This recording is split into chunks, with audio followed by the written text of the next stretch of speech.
ईश्वरः परमः कृष्णः सच्चिदानन्दविग्रहः अनादिरादिर्गोविन्दः सर्वकारणकारणम् चिन्तामणिप्रकरसद्मसुकल्पवृक्ष लक्षावृतेषु सुरवीरविपालयन्तम् लक्ष्मीसहस्रशतसम्भ्रमसेव्यमानम् गोविन्दमादिपुरुषम् तमहं भजामि।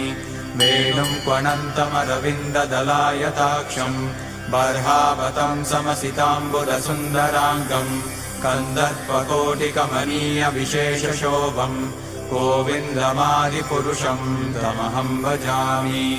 आलोलचन्द्रकलसद्वनमाल्यवंशी रत्नाङ्गदं प्रणयकेलिकला